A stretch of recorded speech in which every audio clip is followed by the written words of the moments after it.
Thank you, Lord. Hallelujah. Hallelujah.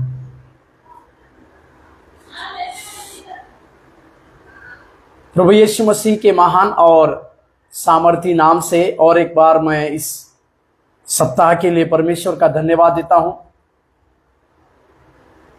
प्रभु की भलाई हमारे जीवन में लगातार बड़े कार्य और बड़े और ऊंचे कार्य करने पाए, परमेश्वर का धन्यवाद देता हूं।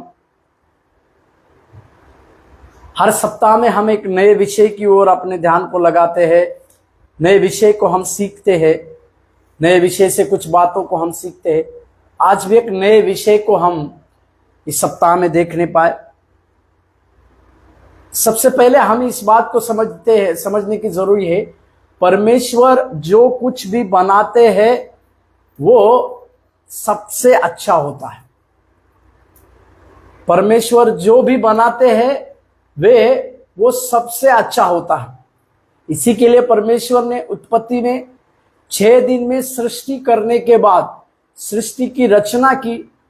7वें दिन परमेश्वर ने एक विश्राम को रखा। वो विश्राम परमेश्वर के लिए नहीं था, पर परमेश्वर अपने लोगों को यह सिखाना चाहते थे कि ये विश्राम का दिन जो है सारे मानव जाति के लिए रहना है।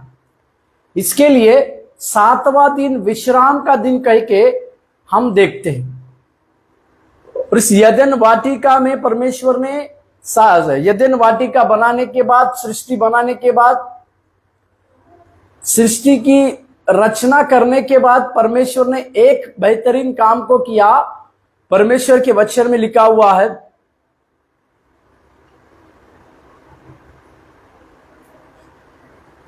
परमेश्वर ने अपनी सहभागिता के लिए या अपने फेलोशिप के लिए एक मनुष्य को चाहा। एक मनुष्य को चाहने से परमेश्वर ने आदम को अपने स्वरूप और अपनी समानता में बनाया बोलकर लिखा। मेरे साथ एक वचन पढ़िएगा, उत्पत्ति 1 अध्याय 26 से 28 तक। उत्पत्ति 1 26 27 28। फिर परमेश्वर ने कहा, हम मनुष्य को अपने स्वरूप के अनुसार और अपनी समानता में बनाए। देखिए, परमेश्वर की यह चाहत थी कि उनको एक मनुष्य बनाना था, पर वो मनुष्य अपने ही स्वरूप में, अपनी ही समानता में बनाना था। मतलब परमेश्वर ने आदम को बनाने के लिए एक चित्र को रखा। वो चित्र और किसी का नहीं था। आदम को बनाने के लिए परमेश्वर ने अपना चित्र बनाया, अपना ही एक ढांचा बनाया, और अपने ढांचे के अनुसार परमेश्वर ने आदम को बनाया बोलकर हम देखते हैं। पहली चीज, आदम को परमेश्वर अपने स्वरूप और अपनी समानता में बनाना। उसके बाद बनाने के बाद परमेश्वर क्या चाहते थे, और वे समुद्र की मछलियां और आकाश के पक्षियों और घरेलू पशुओं और सारी पृथ्वी पर और सब रेंगने वाले जंतुओं पर जो पृथ्वी पर है अधिकार रखे। परमेश्वर की हमेशा यह इच्छा है कि मनुष्य जो है धरती की हर एक चीज के ऊपर अधिकार को रखे। परमेश्वर की यह इच्छा है कि मनुष्य के लिए जो कुछ बातें बनाई गई है, या परमेश्वर ने इस सृष्टि में जो कुछ बातें बनाई है, उनके ऊपर मनुष्य अधिकार करे। जहां शब्द हिंदी में अधिकार लिखा है उसे प्रभुता भी कहते हैं। प्रभुता मतलब इन सारी चीजों को अपने वश में करना। मेरे प्यारो, परमेश्वर केवल आदम को बनाकर अपनी योजना को खत्म नहीं किए।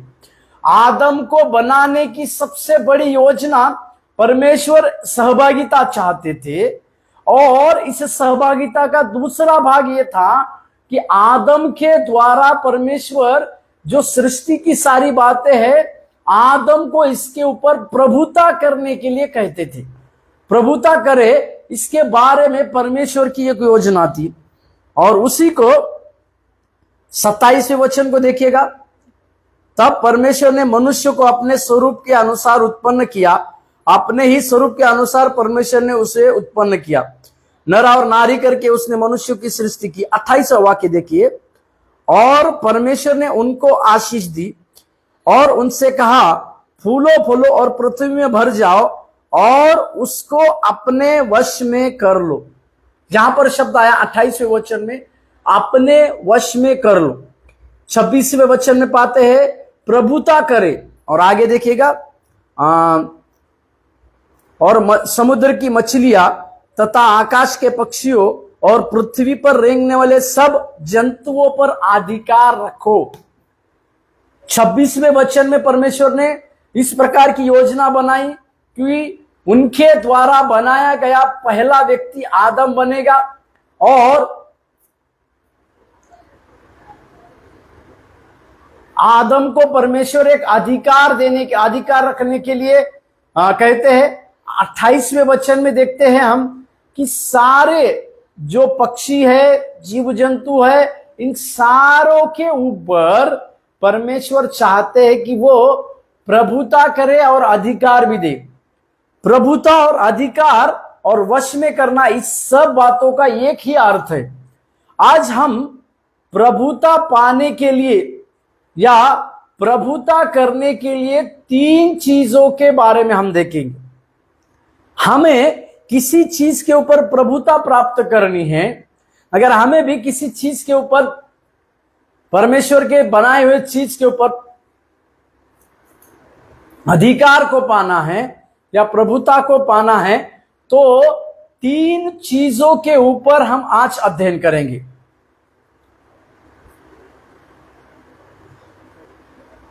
अधिकार अगर हमें पाना है तो हमारे पास 3 चीजें होने की आवश्यकता है। उस 3 चीज में से पहली चीज जो है, नम्र होना।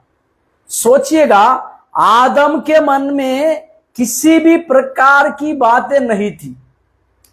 आदम परमेश्वर के द्वारा बनाया गया था, इसी के लिए आदम की किसी भी प्रकार कोई भी अपेक्षा नहीं थी। पर इस आदम के पास सबसे बड़ी चीज ये थी कि परमेश्वर उनसे बातचीत करते थे। और आदम अनाज्ञाकारिता के द्वारा जब तक परमेश्वर की बात को नहीं, अनाज्ञाकारिता के पाप में जब तक नहीं फंसा, तब तक परमेश्वर का जो आवाज जो था, आदम को एक आराम और सुख देने वाला आवाज होता था। पहली चीज, अगर हमें प्रभुता करनी है, हमें वश में किसी बातों को रखना है या अधिकार को पाना है, तो सबसे पहली चीज हमें नम्र होना अवश्य है। इसी के लिए यीशु मसीह ने मत्ती के 5वें अध्याय के 5वें वाक्य में इस प्रकार से कहा। मत्ती के 5वें अध्याय के 5वें वाक्य में, ये 5वां अध्याय पहाड़ी उपदेश बोलकर कहा जाता है, धन्य वे है जो नम्र है, क्योंकि वे पृथ्वी के अधिकारी होंगे। Hallelujah, hallelujah. मैंने कहा, अगर हमें अधिकार पाना है, अगर हमें प्रभुता करनी है, अगर हमें किसी चीज को परमेश्वर की बनाई हुई वश में रखना है, पहली चीज है हमें नम्र बनना पड़ेगा। हमें नम्रता का जीवन को जीना पड़ेगा। इसी के लिए प्रभु यीशु मसीह ने भी अपने पहाड़ी उपदेश में कहा कि जो लोग नम्र होते हैं वे पृथ्वी के अधिकारी होंगे। मेरे प्यारों, आप और मैं अगर नम्र बनेंगे, परमेश्वर के लिए नम्रता के जीवन को साथ जिएंगे, तो जरूर हम पृथ्वी के अधिकार के रूप में रहेंगे। इस बातों को हम समझने की आवश्यकता है। और एक वचन, पहला पतरस 5 अध्याय के 10वें वाक्य,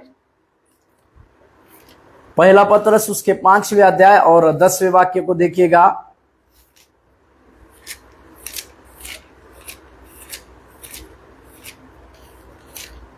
पहला पतरस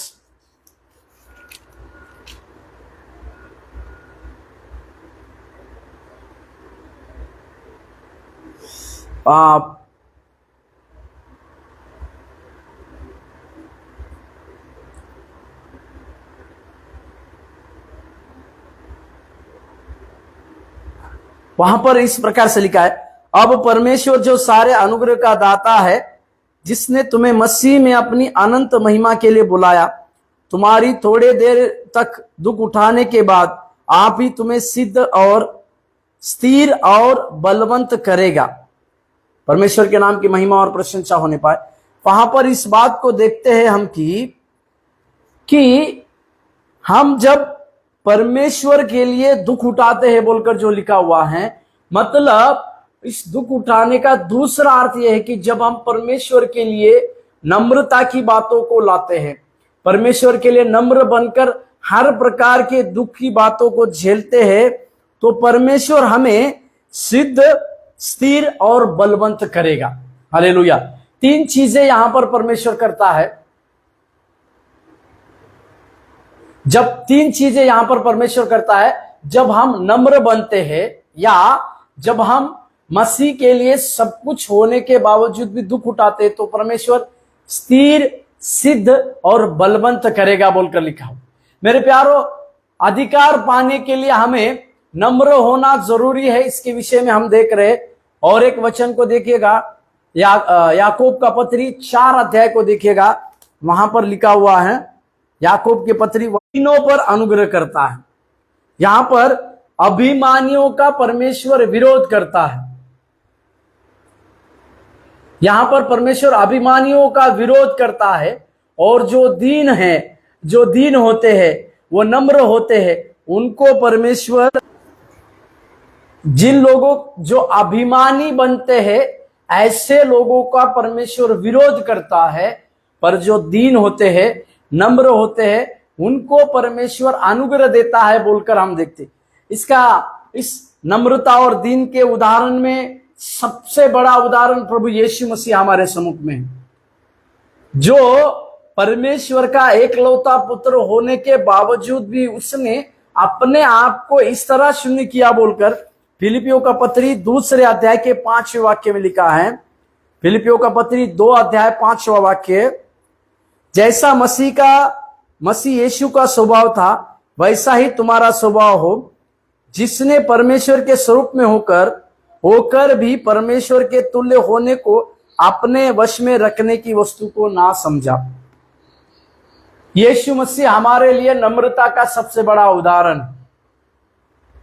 यीशु मसीह का 3.5 साल के सेवकाई में नम्रता के ऊपर प्रचार करना, अपने शिष्यों को लीन और नम्रता के बारे में बतलाना, और साथ ही साथ परमेश्वर यीशु मसीह का अपने यूहन्ना के 13वें अध्याय में अपने उन चेलों का पैर को धोना, ये अपना जीवन का एक नमूना को प्रभु यीशु मसीह उनको दे रहे थे। प्रभु के नाम की महिमा और प्रशंसा। ये नमूना, ये उदाहरण क्या था कि एक स्वामी बनकर एक स्वामी अपने दास की सेवा कर रहा। यही नम्रता का सबसे बड़ा उदाहरण है। मेरे प्यारों, हमें प्रभुता करने के लिए, हमें अधिकार प्राप्त करने के लिए या कुछ चीजों को वश में करना है, तो हमें नम्रता के द्वारा उस बातों को पूरा करते हैं, या नम्रता के द्वारा हम उस चीज को पूरा करने की ताकत को पूरी रीति से रख सकते हैं, जिसको हमें समझने की आवश्यकता है। दूसरी चीज, और एक वचन को गिनती का पत्री उसके 12 अध्याय के 3 वचन में मूसा के बारे में इस प्रकार से लिखा है, उस समय मूसा पृथ्वी भर के लोगों में सबसे अधिक नम्रता बोलकर लिखा हुआ है।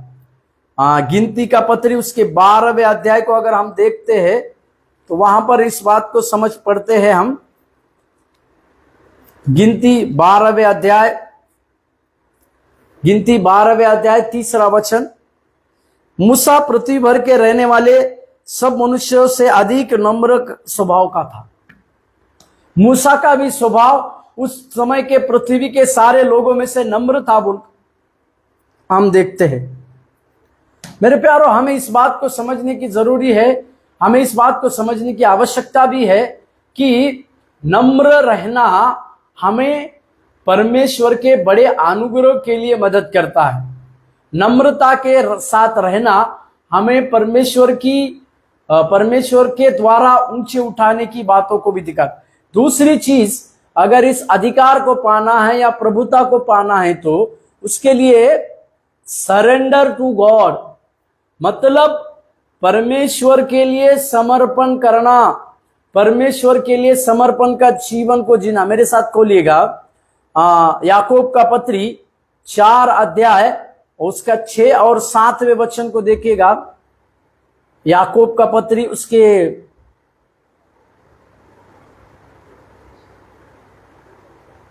याकूब का पत्री 4 अध्याय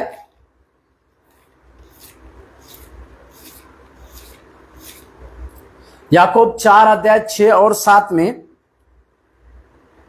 7वां वचन को देखिएगा। 7वां वचन को हम उसको ध्यान करें। इसीलिए परमेश्वर के अधीन हो जाओ और शैतान का सामना करो तो वो तुम्हारे पास से भाग निकलेगा। यहां पर 7वें वचन में सबसे बड़ी बात है परमेश्वर के अधीन होना, या इसी को मैंने कहा परमेश्वर के अधीन हो जाना, मतलब परमेश्वर को समर्पण करना। अपने हर चीज के लिए परमेश्वर को समर्पण करने की आवश्यकता है, या समर्पण मतलब परमेश्वर के अधीन हो जाना। जब हम परमेश्वर के अधीन हो जाते हैं और शैतान का सामना करने लगते हैं तो शैतान भाग जाता है बोलकर लिखा हुआ है। ये बात यीशु मसीह के उस परीक्षा के बारे में भी हम देखते हैं। मत्ती के 4 अध्याय में अगर हम देखते तो पवित्र आत्मा बपतिस्मा लेने के बाद यीशु मसीह की जंगल में इस कदर परीक्षा हुई बोलकर हम देखते हैं। और वहां पर आत्मा के द्वारा यीशु को जंगल में 40 दिन और 40 रात की जो कई प्रकार की परीक्षा को झेलना पड़ा। उसके बाद क्या हुआ अगर हम देखते हैं तो मत्ती के 4 अध्याय के 11वें वचन में देखिएगा, शैतान इन 40 दिन में कई एक प्रकार की परीक्षाओं को यीशु मसीह के सम्मुख में लाए। वो परीक्षा शरीर की अभिलाषा की थी, आंखों की अभिलाषा की थी, जीविका का घमंड की थी। ये सारी परीक्षाएं एक एक करके शत्रु के द्वारा, शैतान के द्वारा यीशु मसीह के पास आई। पर यीशु मसीह जो स्वयं परमेश्वर थे वो उन्होंने वचन का सहारा लेकर ही, परमेश्वर के अधीनता में रह के वचन का सहारा लेकर ही उसका विरोध किया, शैतान का विरोध किया।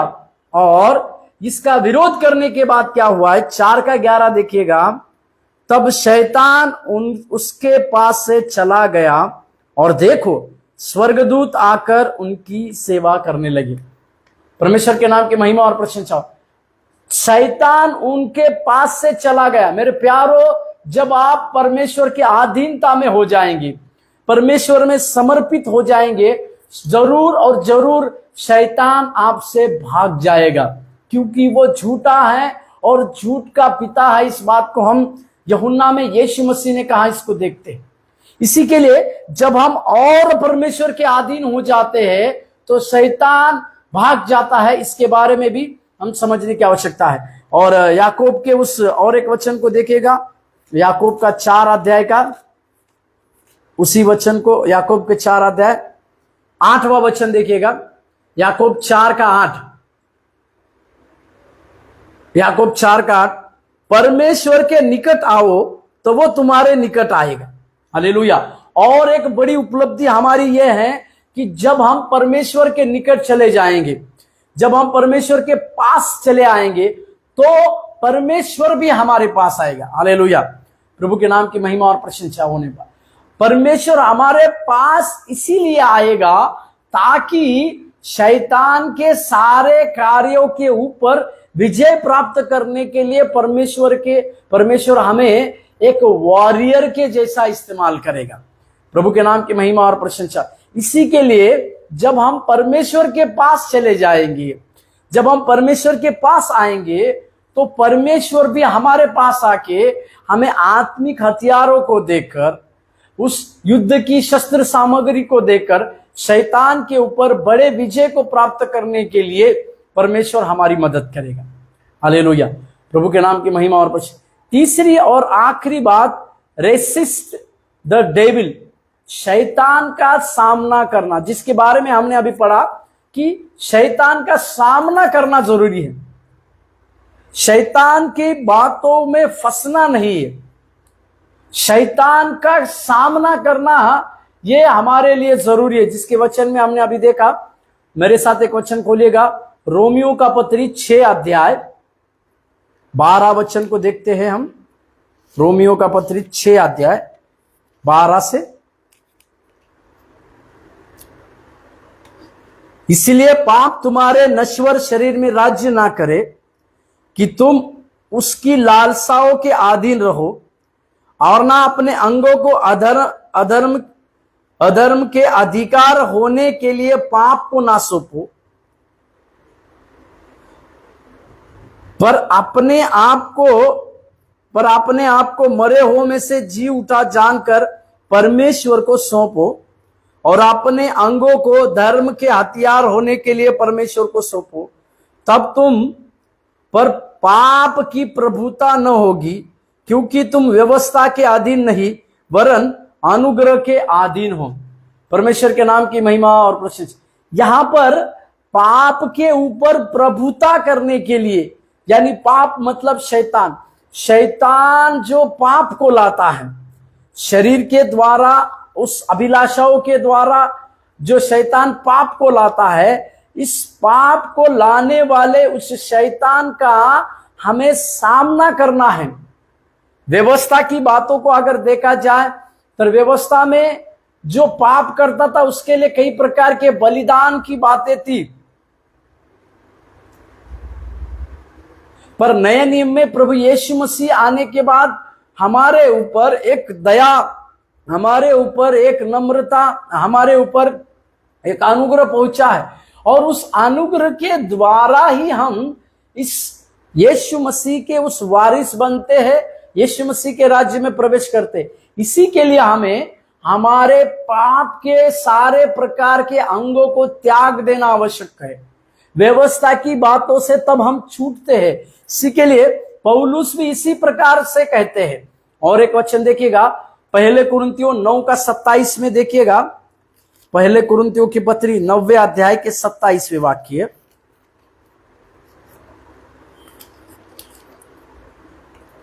पहला कुरिन्थियों 9वें अध्याय 27। परंतु मैं अपनी देह को मारता, कूटता और वश में लाता हूं, ऐसा ना हो कि औरों का प्रचार करके मैं आप किसी रीति से निकम्मा ठहरूं। जहां अपने आप को मारना और कूटना जो पौलुस लिखते हैं वो क्या है? अपने शरीर के साथ एक युद्ध कर रहा है पौलुस। वो शैतान का सामना कर रहा है। इसी के लिए रोमियो का पत्री में वो इस प्रकार से लिखता है कि जो चीज मुझे करनी चाहिए उसे तो मैं नहीं करता हूं,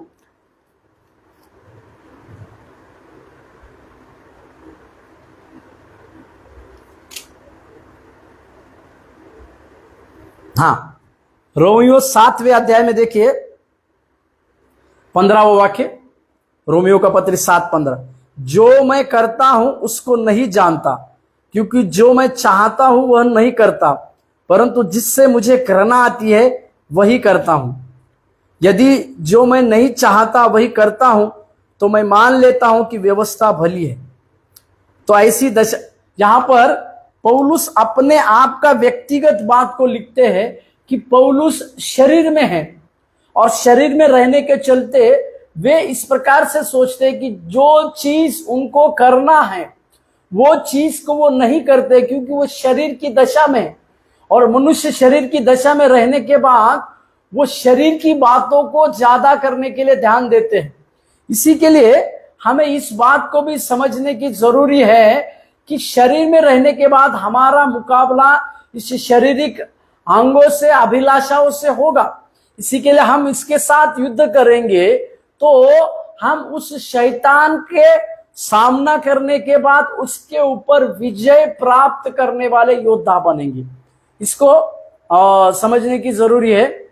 और एक इसी को अगर गलातियों की पत्री में 2:20 में पौलुस ने कहा, गलातियों की पत्री 2:20 में इसी पौलुस ने इस प्रकार से कहा, गलातियों की पत्री 2 अध्याय का 20वां वाक्य।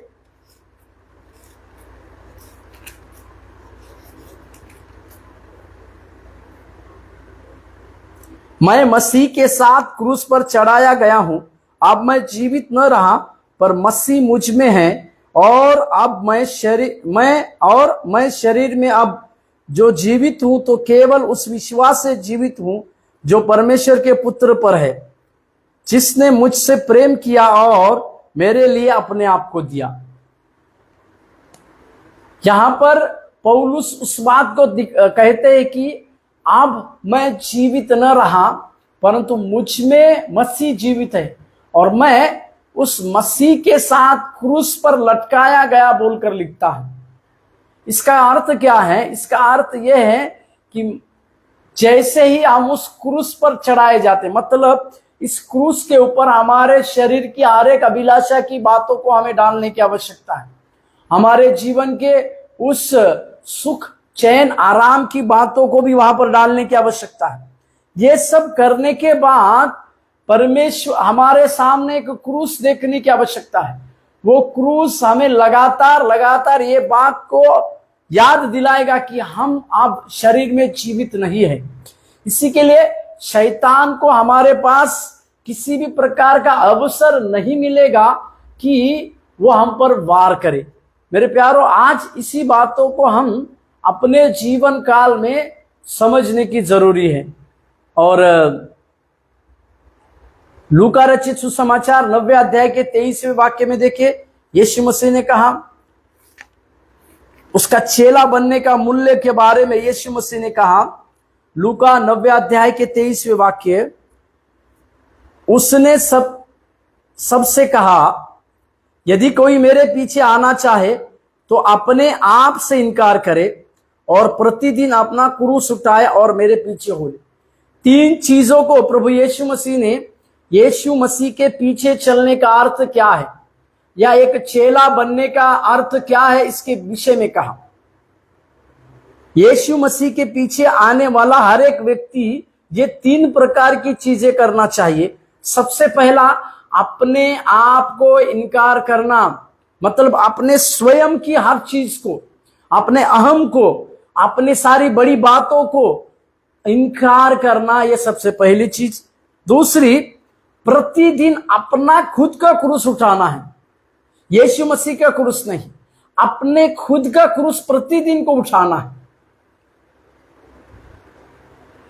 प्रतिदिन अपने खुद का क्रूस उठाना मतलब जो दुख, तकलीफ, जो यातनाएं, जो संघर्ष आपके लिए रखा है, उसी को आपको प्रतिदिन उठाना, ये आपका क्रूस है। और तीसरा, उसके बाद यीशु मसीह के पीछे हो लेना। प्रभु के नाम की महिमा और प्रशंसा होने पाए। मतलब ये 3 चीजें हमें करने के बाद ही हम उस महान परमेश्वर के पीछे चलने वाले बनेंगे या उसके शिष्य बनेंगे। इस बातों को समझने की जरूरी है। और एक वचन अगर 21 प्रकाशित वाक्य 21वें अध्याय के 7वें वाक्य को अगर हम देखते हैं तो वहां पर पाप के विषय में लिखा हुआ है 21 के 7 में,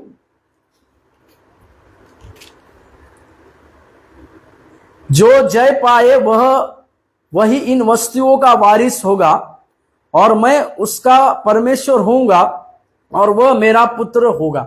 मतलब यहां पर प्रकाशित वाक्य में परमेश्वर हमें जय देने वालों को प्रभु हमारा परमेश्वर बनेगा और वो उसके हम वारिस भी बनेंगे बोलकर कहते। मतलब परमेश्वर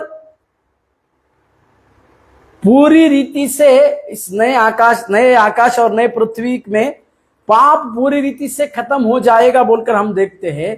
साथ ही साथ हम जब विजय पाने वाले बनेंगे तो परमेश्वर के द्वारा इसी प्रकार की बड़ी आशीष, इसी प्रकार की बड़ी उपलब्धि की बातों को भी हम सीख पाएंगे, जिसको समझने की आवश्यकता है। मेरे प्यारों, आज इसी बातों को हम अपने जीवन में अंगीकार करने पाए। प्रभुता प्राप्त करने के लिए 3 चीजों के बारे में हमने अध्ययन किया। पहली चीज नम्रता, हम्बल योरसेल्फ करेंगे, हम्बल योरसेल्फ। दूसरी चीज surrender to God, resist the devil. इस 3 प्रकार की बातों को अगर हम अपने जीवन में करेंगे तो जरूर और जरूर हम हर एक चीज के ऊपर जो परमेश्वर ने बनाई गई है उसके ऊपर प्रभुता करने वाले बनेंगे। आइए इस सत्र को प्रार्थना के द्वारा हम खत्म करें। स्वर्गीय दयानिधि प्रभु, धन्यवाद और स्तुति महिमा प्रशंसा करते हैं। आप हमारे जीवन में बड़े कार्य कीजिए प्रभु जी। प्रभुता पाने के लिए, प्रभुता प्राप्त करने के लिए जो 3 चीजें हैं प्रभु, नम्र होना, परमेश्वर के अधीन होना और शैतान की चीजों का सामना करना, इसमें ये सारी बातें प्रभु जी हम करने के बाद हम हर एक चीज के ऊपर प्रभुता करने का वो अधिकार को प्राप्त करेंगे। और प्रभु जैसे आपने आदम को वो प्रभुता करने का अधिकार को दिया, उसी तरह से प्रभु जी आज आपने हमें भी वो प्रभुता करने का अधिकार को दिया है। इसके लिए प्रभु जी इस प्रभुता की बातें प्राप्त करने के लिए आप हमारे जीवन में लगातार कार्य कीजिए करके हम प्रार्थना करते हैं। आपकी दया और आपके अनुग्रह हमारे साथ सदा बनी रहे। धन्यवाद देते प्रभु, धन्यवाद देते प्रभु, धन्यवाद देते। महिमा आदर आपको देते हुए यीशु मसीह के नाम से प्रार्थना मांगते हैं, आमीन। प्रभु आप लोगों को आशीष दे।